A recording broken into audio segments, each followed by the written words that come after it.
السلام علیکم یا شیخ. علیکم السلام. کیسے خیریت سے ہیں انکل؟ ٹھیک ہے انشاءاللہ. الحمدللہ جی، شکر اللہ کی ذات کا. آپ سنائیے گا. اللہ تعالیٰ کا ٹھیک احسان ہے. ٹھاک تھینک یو سر. اللہ کا احسان ہے. شکر ہے اللہ کا. بہت مہربانی آپ. کیا صحت بات طبیعت ہو گئی ان سے؟ ٹھیک ہے؟ کوئی پروگرام بنا ہوا ہمارے ساتھ وہ مناظرے کا؟ کل ہے یا بدھ کو؟ اس کو مفتی ہے صاحب منڈے کو ہے. ایک کاظمی صاحب نے کہا تھا کہ وہ ان سے پکا بات نہیں ہوا کریں ابھی؟ گے، بہرحال پتہ نہیں مجھے. ہاں نہیں مجھے بھی نہیں بولا. انہوں نے ایگری نہیں کیا. اچھا. جی. اور سنائیے گا، آپ ٹھیک ہیں؟ اللہ کا بڑا احسان ہے. Thank you sir. اللہ آپ کو سلامتی دے. ہاں تو یہ آپ کو وہ آپ اپنے اپنے بارے وہ بتائیں آپ نا. کے ساتھ جو بات ہوئی تھی نا ان کے ساتھ ڈاکٹر زبیر صاحب کے ساتھ، ان کے ساتھ انہوں نے وعدہ دیا تھا ایک اور بھی سیشن کا. اب شاید رمضان اچھا میں، اچھا. رمضان کے بعد آپ نے کبھی ان سے بات نہیں کی ہے مزید؟ نہیں، وہ دوبارہ نہیں ان سے ہوئی، لیکن میں آپ کے لیے ایک ایٹم بم لا رہے ہیں انشاءاللہ. آپ کا صحیح اچھا جو ہے نا آپ کا. ٹھیک ہے. ہاں اچھی بات ہے. ہاں ہم جی. علمی گفتگو کے ہمیشہ مشتاق ہوتے ہیں. ویسے ہمارے بہت بڑے وہ عالم ہیں اور مناظر ہیں. کیا اگر نام وہ ہے؟ ایگری کر گئے نا، وہ اتنے یوٹیوب پر مشہور نہیں ہے، اچھا. لیکن اس طرح نہیں. ان کے مناظرے پڑے ہوئے، لیکن خود سے چینل نہیں بناتے. ان کا نام ہے حافظ عمر صدیق صاحب ہیں، اہل حدیث مکتبہ ہاں فکر عمر سے. صدیق وہ نہیں آئیں گے بھائی، مجھے نہیں لگتا وہ آئیں گے. شاید آ جائیں. اچھا. پہلے انہوں نے یہ کہا تھا کہ آپ پاکستان آ جائیں نا. اگر مناظرہ کرنا ہوتا تو یہ شرط نہ لگاتے کہ میں آپ کو میں پیسے ان دوں گا، کے آپ پاس پاکستان آ جائیں. گیا تھا. ہاں دیکھتے ہیں. میں کہتا ہوں آن لائن میں نے کہا اگر موقع دیں، اور وہ آپ سے کچھ 5-6 موضوعات ہیں جو بڑے اہم اور اساسی موضوع ہیں، ان جی پر بالکل کسی صحیح. ایک میں سے سلیکٹ کر لیں، گفتگو اور کرنا بالکل پسند کریں تو پھر جو شرط رکھیں، تو بس یہ شرط نہ رکھیں نا کہ پاکستان آ جائیں، کیونکہ یہ آسان کام نہیں ہے. نہیں پاکستان مجھے، پاکستان میں تو پھر وہ ہاں پاکستان آ کے مار دیں مجھے گے نا یا آپ قتل کو. ہونا ہے یا جیل میں جانا ہے. پاکستان آ کے نا یا تو مجھے سپاہی صحابہ قتل کریں گے، اگر وہ انہوں نے قتل نہیں کیا ہے تو شیعہ قتل کریں گے. اگر ان دونوں نے قتل نہیں کیا نا تو تو آپ ایسی باتیں نہ کیا سادات کریں نا. اعظام مجھے قتل کر دیں گے. انہوں نے بھی قتل نہیں کیا تو گورنمنٹ مجھے جیل میں ڈال دے گی. بھائی کیا آپ مجھے ایف آئی آر نہیں کر دے گا آپ مجھ پہ. اس طرح کی باتیں نہ کریں. آپ ہمیں علمی باتیں بتایا کریں. آپ اپنے بارے بتائیں نا کہ اہل تشیع مذہب میں کہ کیا ہے اپنا اچھا تراویح کا آج کا موضوع آپ کا. آپ کے دوست نے مفتی صاحب نے کہا منڈے کو، سوموار والے دن انہوں نے کہہ دیا. اچھا اچھا ہاں مجھے خبر آئی ابھی. اچھا ہاں اچھا. تو آپ کو بھی وہ خبر دے دیں گے وہ. اچھا تو ابھی آپ کی خدمت میں عرض کریں، ہمارے کتابوں میں تراویح کے متعلق اہل بیت علیہ السلام کا حکم یہ ہے کہ تراویح بدعت ہے. رسول پاک صلی اللہ علیہ وسلم کے زمانے میں پڑھ لیتا ہوں آپ. رسول اللہ صلی اللہ علیہ وسلم کے زمانے. ہاں جی بولیں. قبلہ آپ کی تصویر میرے سامنے نہیں آ رہی اس میں، میرے یہ جو زوم کے. اس کی حرکت نے اپنے وہ ہاں آپریٹر صاحب کی حرکت. اب آئی ہے. ہاں یہ آپریٹر جو ہے صاحب. نا، اس کا علاج ہونے والا ہے. اچھا ہاں. اب آ گئی. اب آپ کا چہرہ آ گیا. جی ہاں جی. Thank you sir. میں آپ کو ایک کتاب دکھا دیتا ہوں. یہ ہماری کتاب ہے من لا یحذر الفقیہ، شیخ صدوق صاحب کی من لا یحذر الفقیہ، جلد نمبر 2 ہے، چاپ بیروت. یہاں پر ملاحظہ فرمائیے الصلاۃ فی شہر رمضان. ایک باب ہے کہ رمضان مبارک میں نمازیں.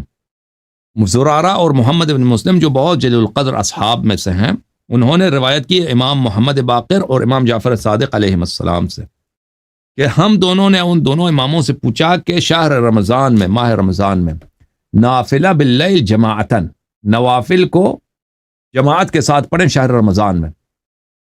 ٹھیک ہے نا. میں نے کتاب دکھایا نہیں دکھایا؟ کتاب یہ ہے من لا یحذر الفقیہ، جلد نمبر 2، باب الصلاۃ فی شہر رمضان. یہ صفحہ نمبر 92 میں. ہم نے پوچھا کیا؟ نوافل رمضان میں جماعت کے ساتھ، یعنی تراویح، اسی کو ہم تراویح بولتے ہیں اب اس زمانے میں. فقال، انہوں نے کہا، دونوں اماموں نے سلام اللہ علیہما نے کہا، ان النبی صلی اللہ علیہ وآلہ وسلم کان اذا صلی العشاء الآخرہ انصرف الى منزلہ ثم يخرج من آخر اللیل الى المسجد فیقوم فیصلی. نبی صلی اللہ علیہ وآلہ وسلم کا طریقہ یہ تھا کہ نماز عشاء پڑھ کے وہ اپنے گھر جایا کرتے تھے، کچھ دیر آرام کے بعد واپس مسجد آتے تھے، اور پھر فجر تک ان کی عبادت ہوتی تھی، نمازیں پڑھتے تھے مسجد. تو یہ سب نمازیں جو ہیں یہ سنت کی نمازیں، مستحب نمازیں پڑھتے تھے، عبادت کرتے. فخرج في اول ليله من شهر رمضان ليصلي كما كان يصلي. تو رمضان کی پہلی رات کو وہ آئے اسی طرح جیسے ان کا معمول تھا، عشاء پڑھنے کے بعد گھر گئے، آرام کیا یا کھانا کھائے، جو بھی کرتے تھے گھر میں صلی اللہ علیہ وآلہ وسلم. اس کے بعد واپس آئے عبادت کے لیے. جب وہ عبادت کے لیے آئے گئے، کھڑے ہو گئے نماز پڑھنے کے لیے، فاصطف الناس خلفہ، لوگوں نے ان کے پیچھے کیا کیا؟ جماعت بنا دی، جماعت بن گئی ان کے علم کے بغیر، ان کی اجازت کے بغیر، ان کی رضا کے بغیر. فہرب منہم الی بیتہ وترکہم.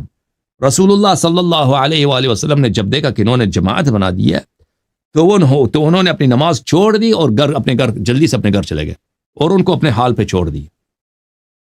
اس طرح انہوں نے اپنے عدم رضا ظاہر کیا. تو یہ 3 راتوں کو یہ ہوا ہے. ففعلوا ذلك 3 لیال. یہ 3 راتیں، ہر رات کو یہ پیش آیا. نبی صلی اللہ علیہ وآلہ وسلم عشاء پڑھ کے گھر جاتے ہیں، کچھ دیر کے بعد واپس آتے ہیں عبادت کے لیے، نماز پہ کھڑے ہوتے ہیں تو صحابہ صف بناتے ہیں. تو نبی صلی اللہ علیہ وسلم جب نوٹ کرتے ہیں، پتہ چل جاتا ہے کہ پیچھے لوگ جماعت بنا دیے، تو وہ چھوڑ کے چلے جاتے ہیں اپنے گھر.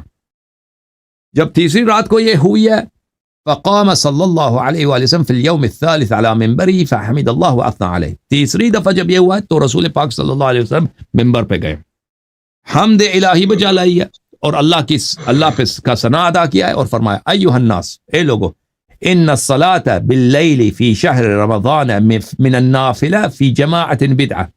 اے لوگو، رمضان المبارک میں نوافل کو رات کے وقت جماعت کے ساتھ پڑھنا یہ بدعت ہے. وصلاۃ الضحیٰ بدعہ، ضحیٰ کی جو نماز ہے جس کو اردو میں چاشت کی نماز بولتے ہیں، وہ بھی بدعت ہے. اور روایت میں بھی بخاری میں کہ نبی صلی اللہ علیہ وسلم نے کبھی ضحیٰ نہیں پڑھی ہے.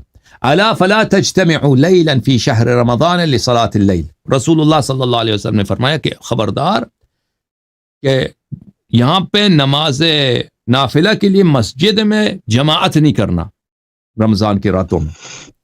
ولا تصلوا صلاۃ الضحیٰ فإنها تلك معصیہ، اور نماز چاشت نہیں پڑھنا یہ معصیت ہے. الا فإن كل بدعة ضلالة وكل ضلالة سبيلها إلى النار. ہر بدعت گمراہی ہے، ضلالت ہے، اور ہر ضلالت گمراہی کا راستہ جہنم کی طرف ہے. ثم نزل صلی اللہ علیہ وآلہ وسلم وهو يقول. رسول پاک صلی اللہ علیہ وسلم منبر سے اترتے ہوئے انہوں نے یہ جملے ادا کیے، قلیل فی سنت خیر من کثیر فی بدعہ. انسان کم عمل سنت میں بجا لائے یہ بہتر ہے کہ کثیر عمل بدعت میں بجا لائے. تو شیعہ حدیث میں یہ ہے میرے بھائی، اور یہی بخاری میں بھی ہے، یہی بخاری میں بھی ہے.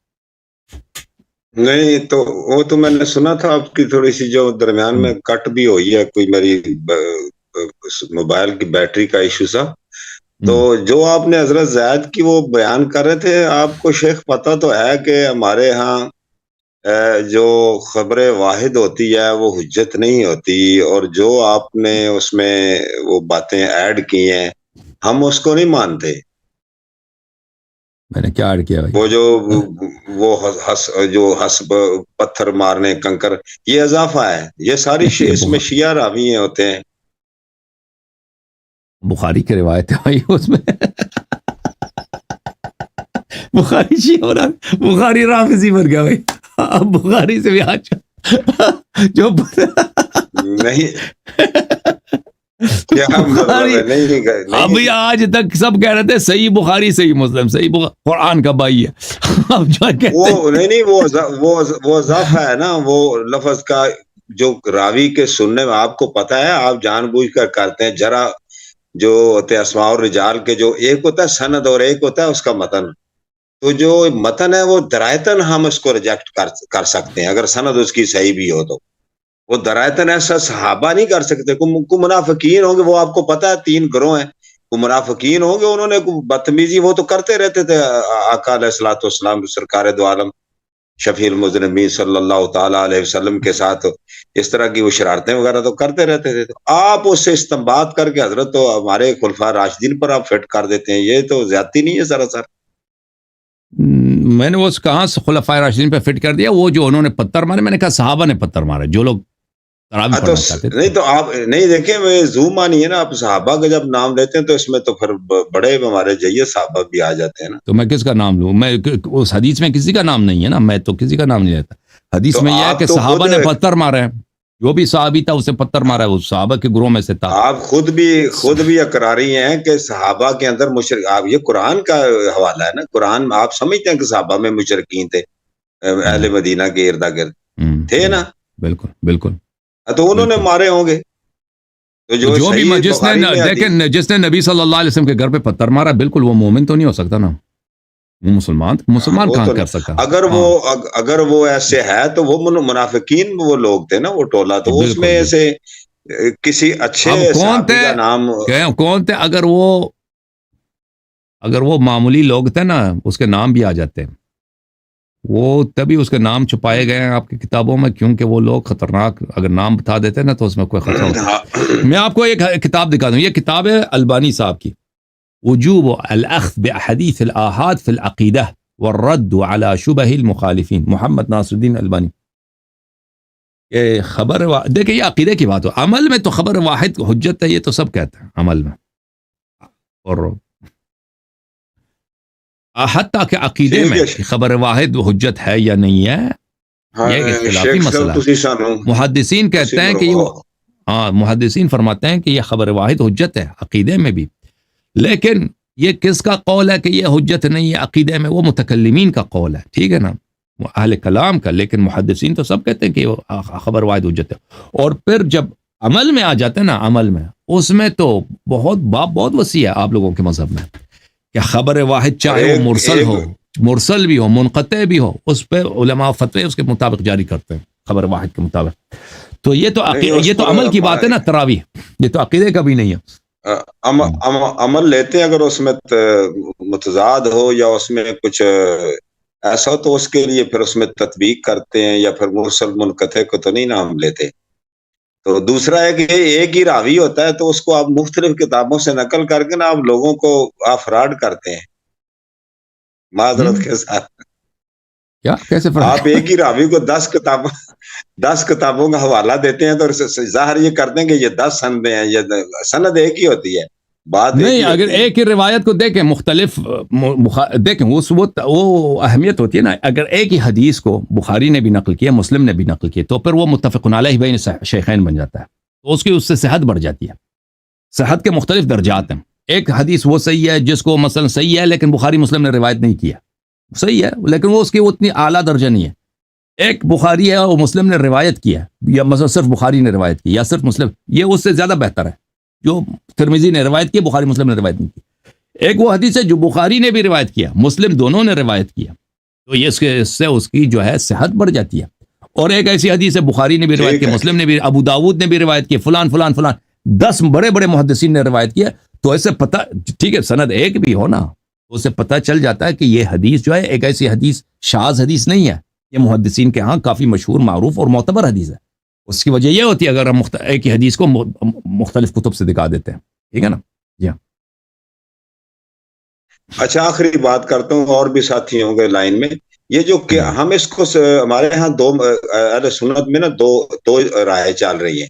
ایک اس کو نماز کو ہم جو احناف ہے نا, احناف وہ حنفی فقہ کے لوگ, ہم وہ 20 رکعات کے پڑھتے ہیں. اس میں مختلف روایتیں ہیں, زیادہ کی بھی ہیں کم بھی کی ہیں. لیکن جو ہمیں بخاری و مسلم میں جو آپ پیش کر رہے تھے نا, حضرت عائشہ صدیقہ رضی اللہ تعالیٰ سے, یا دیگر جو بھی آپ نے پیش کیے, کافی ساری روایات کا حوالہ دیا. جی, تو وہ 11, وہ قیام, ان کو ہم کہتے ہیں قیام اللیل. تو یہ قیام اللیل کی تو سند ہے نا شیخ, اس کو تو اب کیوں مطلب, یہ قیام اللیل تو بالکل صحیح ہے, اس کا تو ہم منکر نہیں ہے نا. قیام اللیل آپ رمضان میں نمازیں رات کو پڑھا کریں, غیر رمضان میں, یہ تو اللہ کا حکم ہے. بات یہ کہ اس کو جماعت کے ساتھ جب پڑھتے ہیں تو تراویح بنتی ہے نا. ویسے قیام اللیل کا منکر تو کوئی نہیں, وہ تو ثابت ہے, اس کا تو کوئی منکر نہیں ہے. تو اس میں قیام اللیل یہ ہے, ہاں اس کو جماعت کے ساتھ پڑھیں, وہ بات وہ اس کی جماعت کا ملتا تو ہے نا سر. آپ صریحاً دکھائیں نا, آپ نے اپنی کتاب سے دکھائے, ہماری کتاب سے دکھائے نا کہ آپ نے منع فرمایا ہو نہ پڑھنا. یہ جو روایت ہے نا کہ پتھر مارے, اور یہ کوئی درایتاً ایکسپٹ نہیں کر رہے ذہن کو یہ بات. میں آپ کو دکھا دیتا ہوں آپ کی کتابوں سے، میں نے دکھا دیا، پھر اتنی دوبارہ دکھا دیتا بے ادبی ہو لگتا نہیں کہ وہ تو میں نے آپ کے مدینہ بخاری سے بھی دکھا دیا، مسلم سے بھی دکھا دیا، اس کے علاوہ کے پتھر مارے نا، وہ تو میرا قول نہیں ہے، وہ تو آپ کی کتابوں سے میں نے دکھا دیا۔ اچھا وہی تراوی والوں نے پتھر مار۔ اب دیکھیں، پہلی بات یہ ہے کہ یہ کتاب بخاری چاپدار احیاء التراث العربی، یہاں پہ حدیث نمبر 2010، جب خلیفہ ثانی حضرت عمر نے تراوی کا حکم دیا تھا تو اس کے بعد انہوں نے خود کہا تھا نعم البدعۃ ھذی، یہ بہترین بدعت ہے۔ اب اس کی شرح میں یہ بہت ساری کتابوں میں موجود ہے، زیادہ کتابوں کو دکھانے کی ضرورت نہیں ہے، میں نے اگر آپ میرے پرسوں کی تقریر کو آپ دیکھ لیں تو میں نے آپ کو دکھا دیا، اس میں بہت تفصیل کے ساتھ میں نے اس جملے پہ بات کی ہے۔ اچھا، یہ المدخل الى السنن الكبرى للبیہقی ہے۔ وقد قال عمر فی قیام شہر رمضان، قیام رمضان کے لیے عمر نے کہا نعمت البدعۃ ھذی، یہ بہترین بدعت ہے۔ اس کا کیا معنی ہے؟ لیعنی انہا محدثۃ لم تکن، یہ ایک نئی چیز ہے، اس سے پہلے نہیں تھا یہ۔ اچھا، شرح بخاری لابن بطال، ابن بطال یہ بہت پرانا بخاری کی شرح ہے، سب سے پرانا شرح مجھے لگتا ہے یہی ہے، جزء رابع، چاپ مکتبۃ الرشد، صفحہ نمبر 147۔ نعم البدعۃ، یہ ایک بدعت ہے۔ اچھا، بدعت کے دو معنی نا، ایک شرعی بدعت ہے جو حرام ہے، ایک لغوی بدعت ہے۔ شرعی معنی لے لیں وہ تو واضح ہے، اگر عمر نے کہا کہ یہ بدعت ہے وہ تو اعتراف ہے واضح اس کی، وہ تو مولوی حضرات یہ نہیں کہتے کہ شرعی معنی مراد ہے، لغوی معنی اس نے مراد لیے ہیں۔ بدعت کیونکہ وہ عرب ہے، قریشی ہے، مکے کا رہنے والا، یہ لوگ عربی زبان جانتے ہیں۔ بدعت کس کو بولتے ہیں؟ بدعت ایک ایسی چیز جو نئی ایجاد ہے، اس سے پہلے نہیں تھا۔ فالبدعۃ اختراع ما لم یکن، بدعت اس کو کہتے ہیں جو اس سے پہلے نہیں تھا، اس سے پہلے نہیں تھا۔ اگر اس سے پہلے رسول پاک صلی اللہ علیہ وسلم نے انجام دی ہے تو پھر یہ نئی چیز نہیں ہے، اس سے پہلے یہ انجام ہو چکا ہے۔ یہ حدی الساری ہے، حافظ ابن حجر عسقلانی کے فتح الباری کا مقدمہ، چاپ المکتبۃ السلفیہ۔ ملاحظہ فرمایا جناب عمر کے اسی قول کی شرح میں کہتے ہیں قول عمر نعمت البدعۃ فعل ما لم يسبق الیہ، یا فعل ما لم يسبق، دونوں صحیح ہے، اس چیز کو بجا لانا جو اس سے پہلے کبھی کسی نے انجام نہیں دیا۔ تراویح کی جماعت کے متعلق انہوں نے خود یہ کہا۔ اچھا، اس کے بعد ابو ہریرہ کا قول آپ دیکھیں، یہ مسند احمد ابن حنبل ہے، جزء 13، چاپ مؤسسۃ الرسالہ۔ ملاحظہ فرمائی صفحہ نمبر 264، حدیث نمبر 7881، اس میں ابو ہریرہ سے روایت ہے۔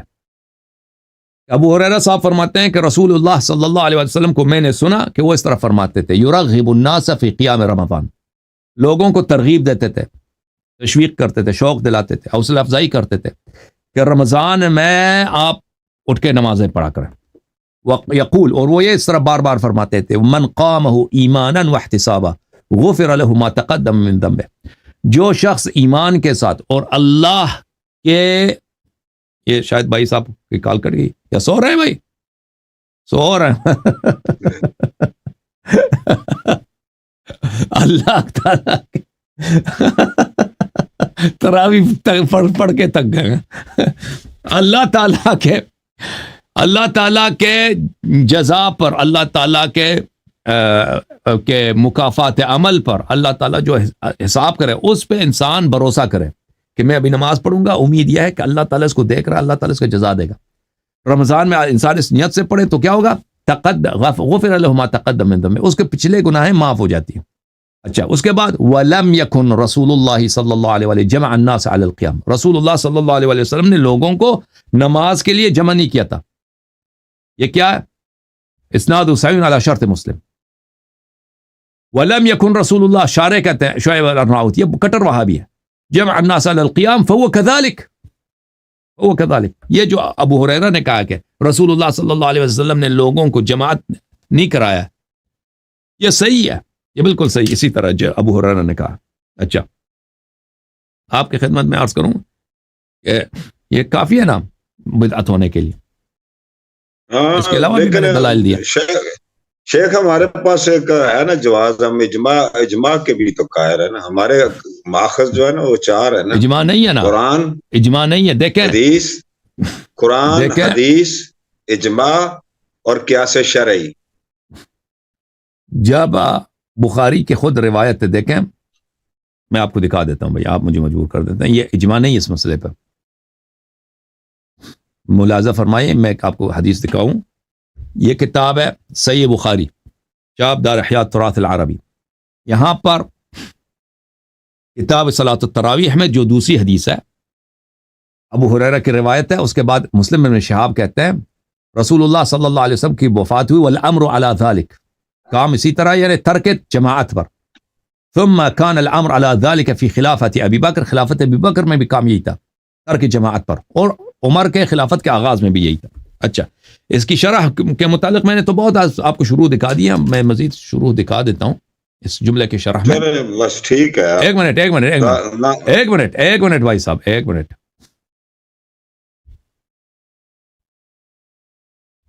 یعنی یہ کتاب فتح الباری حافظ ابن حجر صاحب کی، جلد نمبر 4، یہی روایت ہے. ثم كان فتوفي رسول اللہ صلی اللہ علیہ والناس على ذلك. اچھا،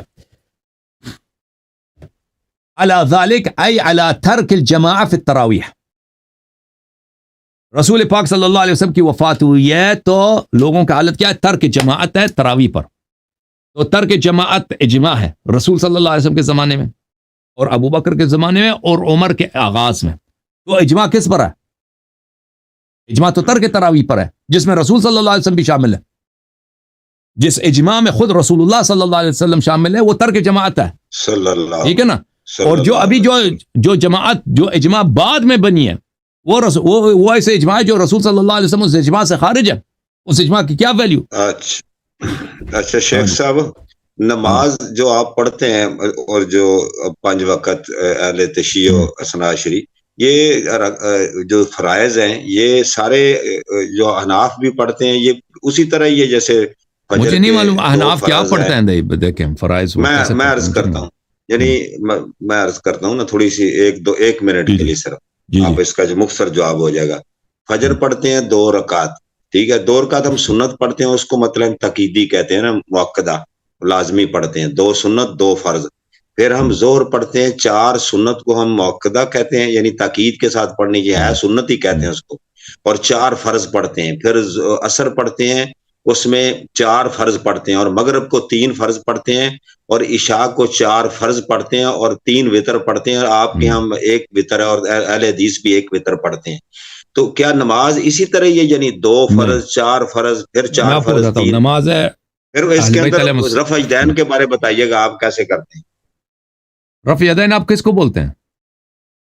ہم رفع یدین نہیں ہے نا، ہمارے یہاں کرتے ہیں جب ہم تکبیر تحریم کرتے ہیں، اللہ اکبر، ہمارے ہاتھ باندھتے ہیں، آپ ہاتھ کھولتے ہیں، تو پھر رکوع میں جاتے ہوئے رفع یدین، رکوع سے اٹھتے ہوئے رفع یدین.